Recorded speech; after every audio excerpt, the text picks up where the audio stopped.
Up the road from our house lived a family you just didn't mess with. There were a lot of them. The males of the house were either in prison for armed robbery or out on probation for something just as equally crooked. And the women were foul. The elder sister, Gypsy, the same age as me, took a complete disliking to me and decided I thought I was somebody, and decided she was going to make my life difficult by smashing up my cookery after class or ripping up my school books, emptying the contents of my backpack into the bushes, and waiting in various places to give me a hiding before I went into class.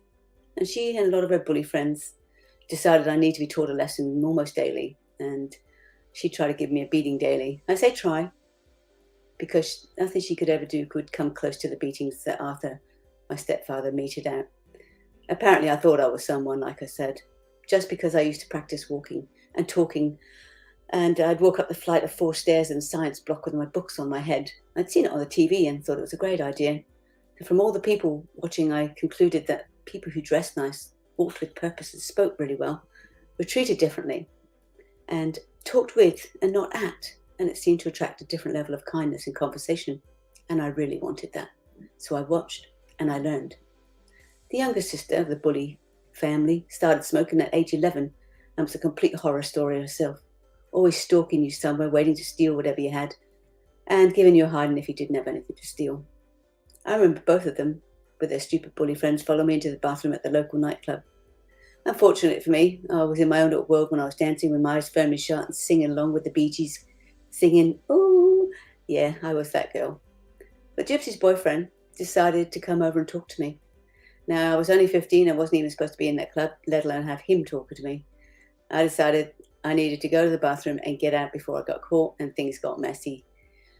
My oh shit radar sprang into action. I just knew that him chatting to me meant trouble, and of course Gypsy saw the whole interaction and concluded I was flirting and trying to crack onto him. I was in a no-win situation right there. If I'd said he had a face like a bucket of smashed crabs and I wouldn't stone him if he was on fire, that would bring the same retribution if I'd said he was handsome. Anyway, inevitably, they decided to follow me into the toilets and give me a hiding, and before flushing my head down the toilet. And you know what? That was enough. That was the very last time any of them would have a crack at me. That night, I left the disco, I walked halfway home, and I waited in the lane at the dark. I knew her friends lived somewhere else and she'd be going home in a different direction and walking this part of the road alone. So I waited in the bushes. It was cold, it was 1 a.m. and it was pouring down with rain, but I hardly noticed. And after what seemed like hours, I finally heard little footsteps, and I jumped out of my hiding place, and it was her. And I said, "Hello, Gypsy." The look on her face was priceless before she stumbled a little and then said, "What the do you want? You want to get another hiding?" And I said, "I'm going to do something I should have done a long time ago." And with that, I gave her a fair old hiding herself. And I went home then. It was done.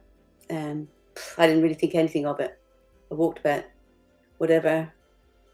30 minutes to get home, and there was a knock on the door. And it was the police. How is it that bullies can bully you every single day and you don't do anything about it? But the minute they get bullied back, they get a bit of a taste of their own medicine, they go to the police. But after I'd explained that I'd been bullied by her for a very long time, I got let off.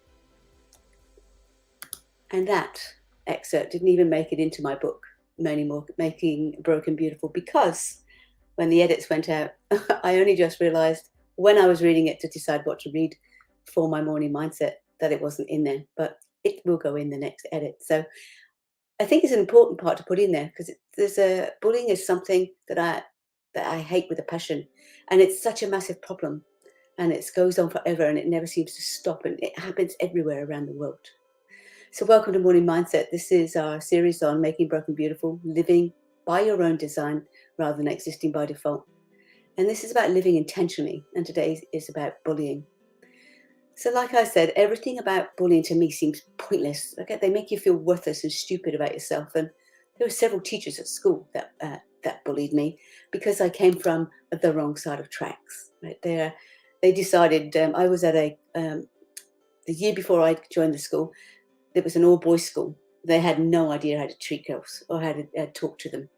So they would, I remember being in maths class, Mr. Drake, I can remember his name. That's why you know when things are really impacting, because you remember their name and everything about them. And I asked a question in math class because I didn't understand what he was explaining. And he made me stand up and stand in the corner with one foot in the bin saying, "Oh, she doesn't understand, Miss Hartnell. Oh," and anyone else in here not understand the question? It's like, is this anyone's going to put their hands up? It's like teachers, they, especially, I mean, I'm 60, so when I was at school, it was a long time ago, and they were not nice people. Well, I can't say they were all not nice people, but there were some there that just were big on bullies, and maybe they were bullies at school themselves, who knows. But you spend so much time being afraid of bullies. I know when Gypsy bullied me, every single day I'd have to find a different way to get to school. And I got really creative about going over walls and, everywhere, going all the longest way around just to get in, to try and get to class without getting a hiding. And it's impacting, that with the teachers, and then what I was getting at home. It's just the whole bullying thing. I'm so passionate about it. Makes me so crazy sometimes, because they can also isolate you, and they make you feel like you're nothing, like you're on your own, and they can isolate you too, so that they can, make you rely on them. And that's a different type of bullying, but there's so many different types of bullying. And I feel like it's really sad that someone has to bully you in order to feel better about themselves. And yet it happens everywhere, all over the world. Kids bully other kids, and adults bully other adults, and bosses bully their staff, and partners bully partners. When does it stop? It's senseless, and it drives me insane. I just verbal vomit on that. I have a client actually who's working on the boss right now. She's so afraid of her boss. She's so afraid of getting into trouble and losing her job that she put up with so much stuff. He's a complete narcissist, and all sorts of rubbish got thrown at her because of it. But now, since we've been working together, I'm really proud of her, because she's starting to deal with his narcissistic behavior in a different way, and he's not having the impact that he once did. And she's recovering her confidence, and that's a thing. Like with the Gypsy incident, obviously not a real name. I couldn't think of anything mean enough because her real name's really mean. But it's like, anyway. But that's the thing. If you stand up for yourself, like, she never came after me again. That hiding I gave her was enough, and I'm not proud that I lost my cool like that. But when is enough? And I can't believe that she went to the police anyway. But if you stand up for yourself, you become stronger, because you can trust yourself then. You might think so, but it's true, because they're only picking on you because they're weak, and they're afraid people, and they're probably getting bullied at home anyway, So what does bullying mean for you? Anyway, if you're wherever you are tuning in from, say hi from wherever you're tuning in from, and put in the comments, what bullying means for you, because there's different types of bullying, isn't there? There's name calling, there's the punching, and then there's the teasing and the constant intimidation at one end. But then there's also the new cyberbullying, which is a big new thing. And, there's degrees of bullying. Sometimes they just taunt you and tease you. And sometimes it can be right out vindictive, like Gypsy was right out vindictive. She just constant nastiness. But like I said, that didn't actually compare to anything I was getting at home. So it was, water for ducks back. I just try to get creative about how I got around. But then there's the different types of bullies too. You got snooty ones, you got the populars and the sporty ones. There's that program, isn't it, where all the girls go, move, move, move, and they're always walking around the school thinking there's somebody. It's like, what kind of a world are we sometimes? It's like in the workplace, right? People think they're better than you because they've been there longer. I worked with a woman who she looked like a backward S. She had a belly come out this way and her bottom come out that way, and she had these lips that were like so full of lipstick and lip gloss. I just looked at her, and she was a weird shape, but she used to come and try and tell me how to do my job, and I'd say, I'm going to call her Kippy. Kippy, why don't you do your job and let me do mine? You're spending more time over here trying to control what I'm doing. It's just like, go away. It's like, what is it with bullies? I mean, if you don't like me, leave me alone. Job done, you know. But those type of bullies, they probably were bullied at school or were bullies at school and never stopped bullying, or one or the other. But then there's those bosses in higher positions who think they can use their position to put you down and that excuse all sorts of behaviour. And I watched something on Netflix the other day about an army girl who, I think she was quite high up, and she went into the top guy's office and he put his hand on her bottom, and it was, sexual harassment, and she reported that. And instead of them helping her with that, the movie, I mean, I know it's only a movie, but this happens in real life, isn't it? Her room got destroyed, and they were calling her, sprayed names all over her wall and in her room and everything like that. And I think she got, chased out of the army. I think she stayed, but in another area. It was just like, well, how does that even work? It's all damaging, and can have a horrible impact on your self-esteem and your mental health. And some people live their lives that way. They live their lives the way they were bullied, feeling worthless and not speaking up for themselves and getting pushed around. Like my lady that I've been working with, she was in a mess until I showed her, and we did some work on that. So if any of this resonates you, I want you to stop letting someone else decide who you are and what you can do. Refuse to let those bullies destroy you, and show them that you're better than that, just like I did with the nasty piece gypsy. I had enough of her, and I decided, that's it. You flush my hair down the toilet. I can deal with the name calling, but you get physical with me, and you better get out of my way. And I'm not proud of that, but I'm not going to let anyone, touch me and hurt me like that again. Because bullies are usually just projecting their own insecurities and fears on you anyway. They're weak, and they're not worth your time and your energy. Okay, I want you to focus on things that make you unique and special, and I want you to use your experiences as motivation to come back stronger than ever before. Right? So in the comments, wherever, and tell me where you're joining from, and tell me if you've ever been bullied and who by, and how did they bully you, right? And how did that impact your sense of self-worth? And I guess one of the biggest questions is, like, what did you do about it? Did you address it?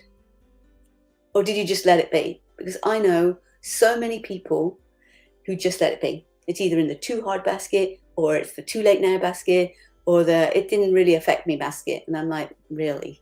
Okay. Most people ignore it. They ignore the negative effects of being bullied until they get upset by something and they get triggered and they don't understand. All of a sudden they're feeling angry and hurt and just like,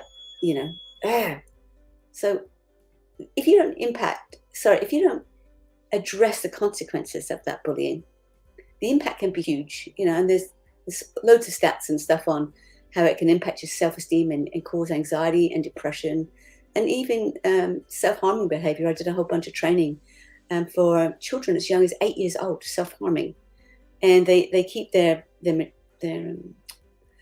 that they self-harm with in behind the toilets in the system. Behind the cistern in the toilets, and it's like disgusting and dirty, and it's like I can't get my head around that.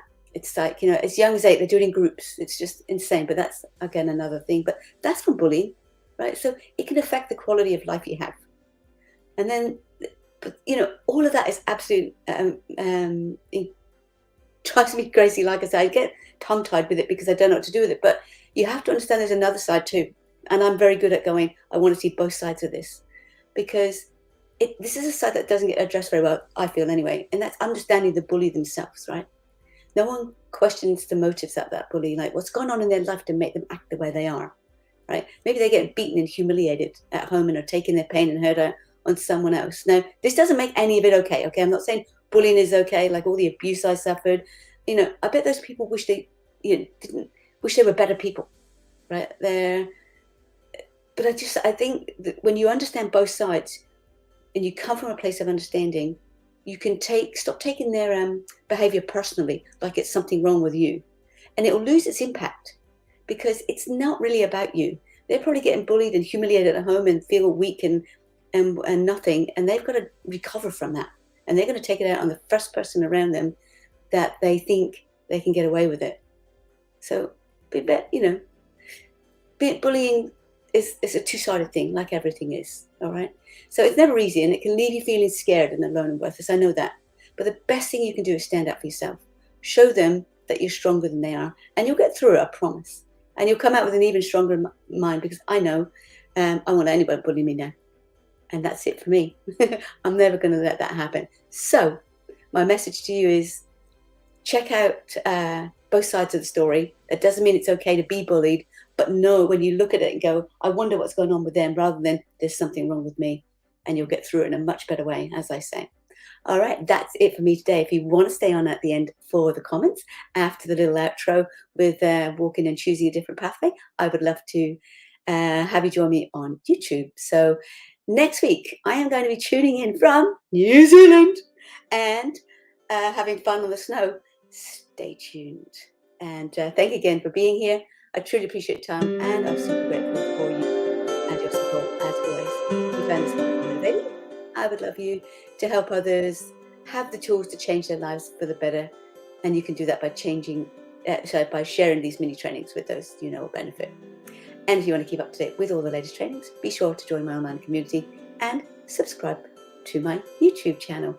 My greatest wish, as always, is for you to be Mindfit so you can live your best life. And I want you to live it with passion, reset, be authentic, and be you. And I'll see you in a minute for the comments.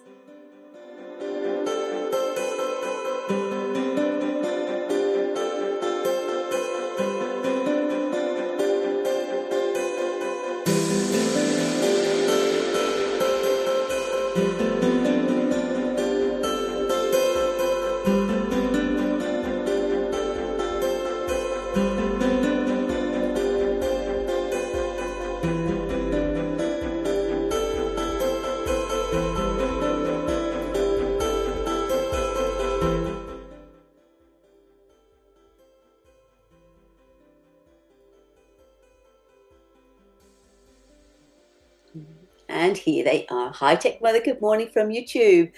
I know the feeling of feeling alone and wondering whatever did I do to them to bully me like this? Yeah, and you got to understand it's not about you at all. You're probably too nice, Hi Tech Mother. Mark Salomon says from YouTube, good morning to you too. Hi Tech Mother, good morning Coach Pamela. Oh, you are reading the book. I love this way to start. Thank you. And David Collins, good morning. Thank you for joining us. Yeah, bullies are a cancer in society, Hi Tech Mother. They are. And August says, bullying is never okay. It causes so much harm. It does. From a tripod, whoa, the never of the bully. David Collins says, that's right. They can give it, but they can't take it back. 100%, David. Really. That's it. I couldn't believe it. Like, she'd been bullying me for years, and then the woman would be like, I fight back. She goes off to the police. I never once went to the police. August says, oh, this is not in your book. It should be. I know it. I got missed on the edits. That book was like this thick, August, and I had to like take stuff out. And I think after a year of doing that, I wondered, how did I miss this in your book? You didn't. It's going to go in the next edition with a few other things that I went, oh, I should have put that in. Mark Solomon said, I know, it should have been in the book. I didn't even realize it wasn't in there, actually, until I started reading it. And Sebastian from LinkedIn. Those teachers were on the wrong side of the track. They empowered the bullies, shame on them. Yeah, it was an all-boys school, and it was just, kids to be seen and not heard, and they didn't know how to deal with girls at the school I went to. Hi Tech Mother, maybe write a full book on bullying and abuse itself. Yeah, that could be a very powerful book for sure. Sebastian says, having been bullied in childhood and as a grown-up, I know the massive damage bullying causes. Not enough is being done to stop bullying. And I believe, Sebastian, that not enough is done to stop the bullying because people aren't understanding the bullies. They're just dealing with the effect. They don't deal with the cause of it. That's my opinion anyway. Hi Tech Mother, sometimes we don't have a choice but to stand up for ourselves. It's the only defense left at times. It sure is. It is. And I know how we feel worthless just because of others treated us wrong. We do, and we take it personally like it's true, and it really isn't. From a tripod says, totally, they're projecting, but there needs to be better systems to stop bullying. Better support is needed for everybody, tripod, for everybody. Had to address it finally, enough was enough. I did, yeah, I know that's exactly what happened. It's like, I'm done. You flushed my head down the toilet. I felt disgusting, and that's never going to happen to me again. Mark Solomon said, when I look back at what I thought was bullying, it was really just teasing, and it didn't last long. But at the time, it felt like the whole world was against me. It is, and it's all relevant, Mark. Teasing, bullying, nasty, anything that makes you feel less and makes you feel crappy about yourself. If you can pull back and stop letting that be about you and know that it's about them. It doesn't make it okay, and it doesn't make it hurt any less, but it just means that you can stop taking it personally and mean that you're nothing, and you can grow on from that, and you can just go, something wrong with you. And bullying, is no way. Sebastian says, no way bullying is never okay. No. But yes, understanding can change many things, and I have so many stories, and I would love to hear some of those, Sebastian, for sure. Yeah, I've done that, taken that at that point my whole life, just understanding that both sides, even with all the abuse and everything, and the teachers at school. It's like, you know what, I'm a really good person, and there's something wrong with you because I don't deserve the way you're treating me. So, and I think with that we are done, and I will see you from the snow in New Zealand next week. Take care. Bye for now, guys.